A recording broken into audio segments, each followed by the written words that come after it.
BBT.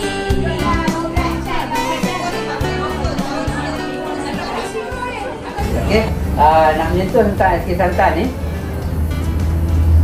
Ada 22 di tahun 22 space yang diilhamkan oleh mantan pengarah Gunaha yang minta lulusan baru ni buat informasi di sekolah untuk menarik murid datang ke sekolah.